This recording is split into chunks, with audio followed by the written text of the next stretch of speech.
The fool is one of the most relatable, intriguing, and recurring figures in the world. There have been fools who have caused surprise and laughter since time immemorial. It is one of the timeless archetypes which we all inherit at birth. Many of us suffer from the absence of fool in our lives. Frenetic and upright, we take ourselves too seriously, trying so hard to conform to a world which promotes workaholism, efficiency, and productivity that we might as well be cogs in a machine. As William Shakespeare said, "All the world's a stage, and all the men and women merely players." Forgetting that playfulness is a basic human need, we wonder why we so easily become bored and exhausted, losing all capacity for spontaneity, authenticity, and passion. The antidote to this would be to give the fool archetype some space in our lives. To be in balance and not become excessively foolish and irresponsible, we need to develop the archetype of the sage, who, despite being wise, recognizes the limits of his knowledge and can laugh at himself every now and then. Archetypes are not part of a mechanical system, but pieces of life itself, images that are integrally connected to the living individual by the bridge of the emotions. The character of the fool is complex, and various characteristics have been attributed to the fool: that he is dull-witted, inarticulate, unable to conform to the conventional standards of behavior, and that he has a natural simplicity and innocence of heart. The derivation of the word fool is the Latin follus, meaning a pair of bellows expelling empty air. Extended to people, it implies an empty-headed person with insubstantial thoughts. At the same time, bellows furnish the oxygen needed for combustion in much the same way that the fool fires us up. In 1511, the Dutch scholar Erasmus published In Praise of Folly, which became hugely popular and is a profoundly penetrating examination of the fool in Western literature. Folly introduces herself, and since nobody ever praises Folly, she begins by praising herself, arguing that life would be dull without her. Folly criticizes everyone, and Erasmus' close friends warned him of the possible dangers of attacking the church. However, even religious figures found the work amusing. Friendship and marriage contain a certain amount of folly, because we tend to overlook the defects of our friends and loved ones and consider them small vices in comparison to other people. Intellectuals are foolish in their pursuit of knowledge, spending years going to the library, doing research, thinking that what they are doing is tremendously important, so that a few other intellectuals over a century will read their book and think very highly of it. Folly compares philosophers to theater critics who unmask the characters on stage and ruin the actor's performance. They are boring and annoying. Philosophers don't seem to understand how the illusions that help make life bearable are useful even if they distort reality. The fool seems to be infinitely freer and happier than those who are burdened by wisdom. They are the life of the party. Fools always speak the truth because they lack the wisdom to craft lies and seek to manipulate others. In essence, there is nothing that can make life happier than the joy that accompanies laughter and play.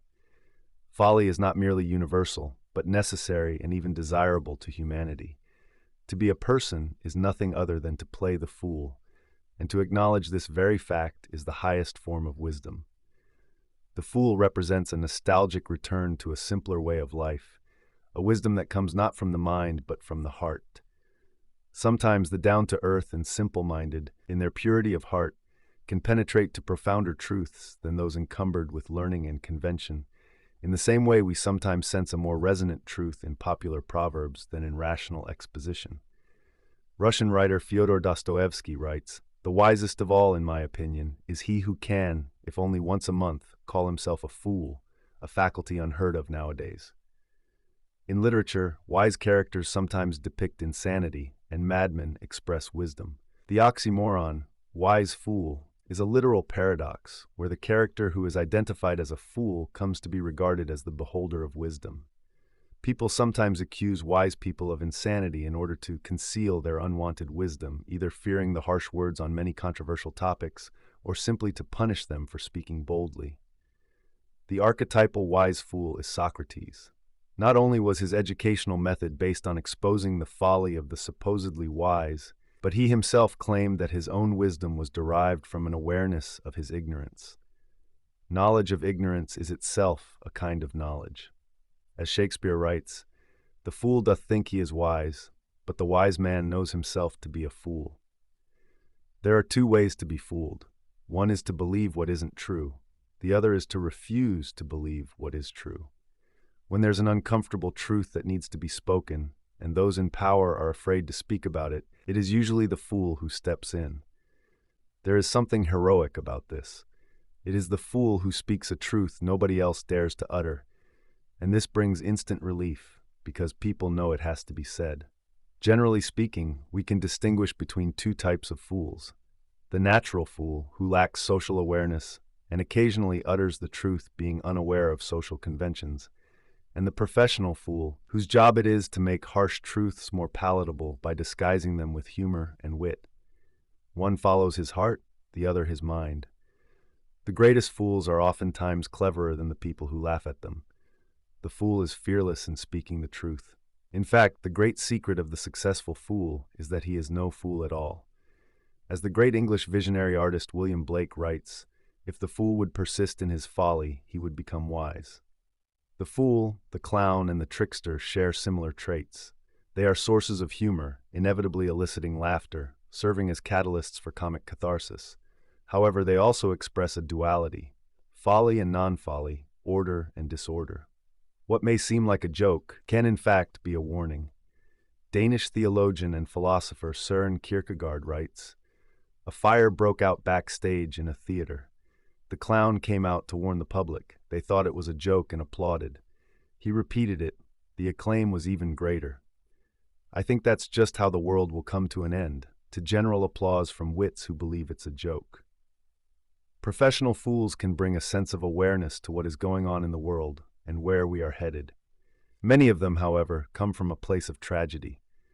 The contradictory association between comedy and mental disorders, such as depression and anxiety, is known as the sad clown paradox, where comedy can act as a defense mechanism to remove suppressed feelings of rage and aggression.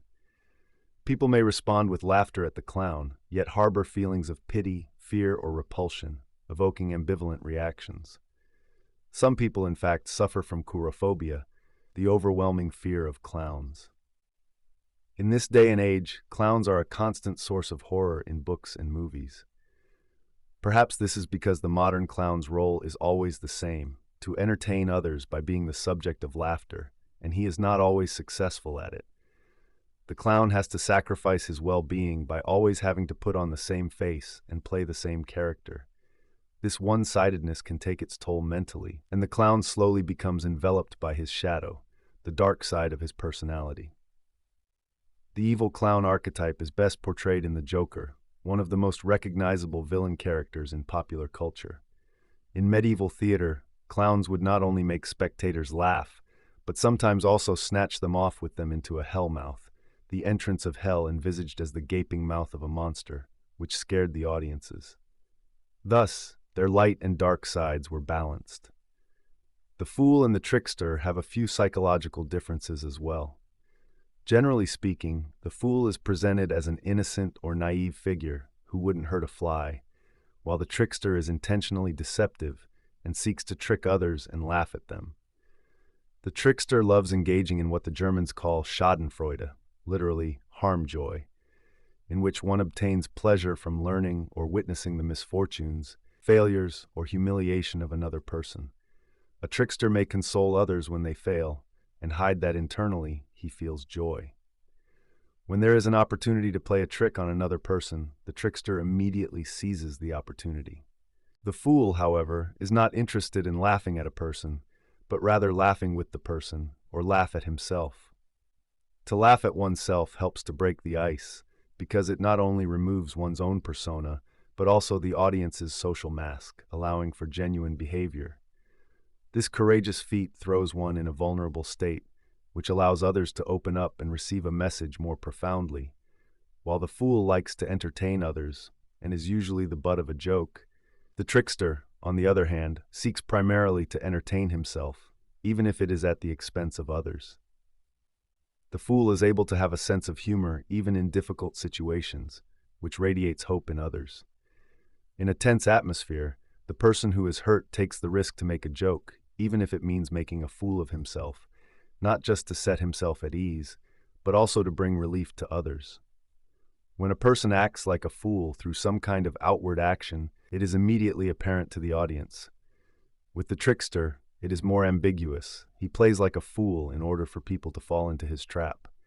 The trickster tricks others who never expect to be tricked. In medieval times, the court jester's job was to entertain the aristocracy in a wide variety of ways: music, storytelling, satire, comedy, or juggling and acrobatics. It was believed that keeping a fool in the premises warded off the evil eye. This is no antiquated superstition. It represents a psychological truth of enduring value. It is usually a good idea to place the fool out front where we can keep an eye on him.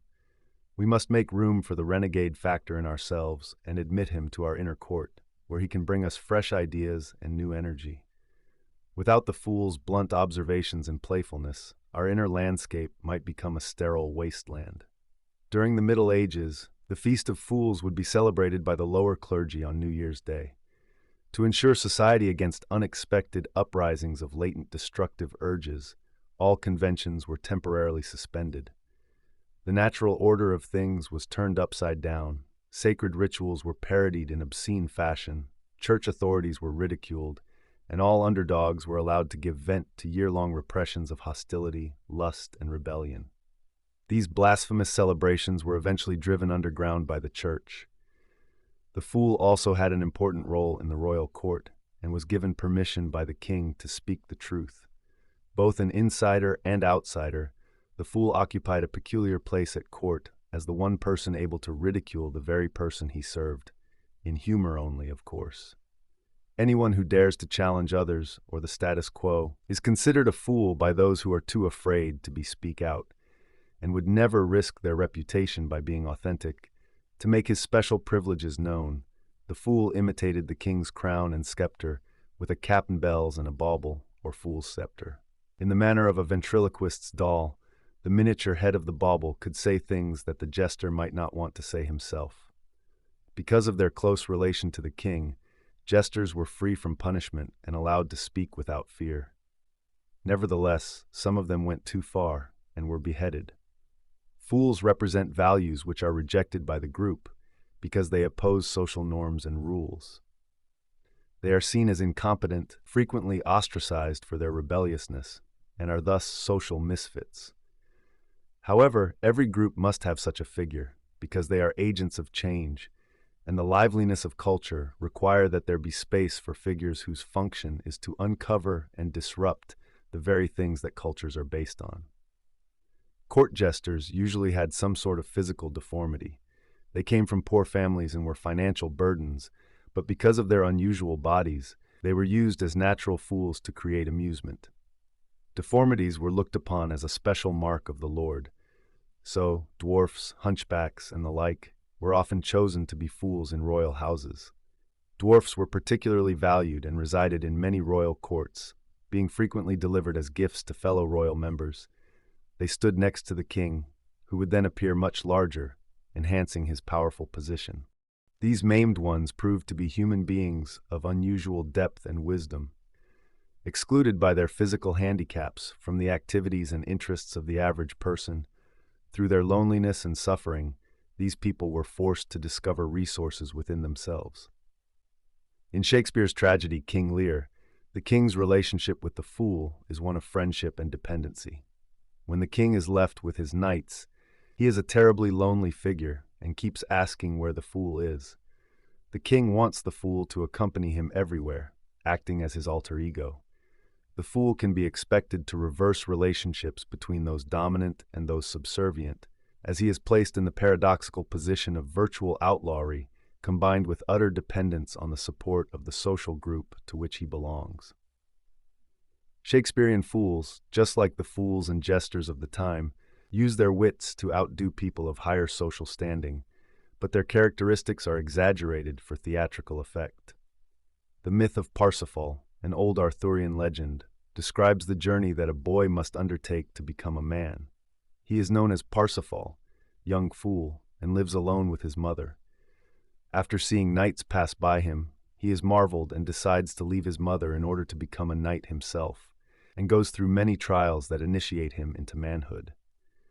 In the story, the Grail castle is in serious trouble. The Fisher King, the king of the castle, has been wounded. His wounds are so severe that he cannot live, yet he is incapable of dying. He is rendered infertile, and his kingdom is barren. This expresses how the psychological wound manifests itself in problems in the external world. Every adolescent receives his Fisher King wound. It is the graduation from naive consciousness into self-consciousness. It is painful to watch an adolescent grow up and realize that the world is not just joy and happiness. However, his first contact with a wound is what later will be redemption in life. Every night there is a solemn ceremony in the Grail castle. One of the maidens holds the Holy Grail, filled with wine, and each person that drinks from it is granted their deepest wish. The Fisher King, however, does not participate and is suffering alone. No further outward effort is possible if our inward capacity is wounded. It is perhaps the deepest form of suffering to be right in front of beauty, happiness, and holiness, but unable to partake in any of it.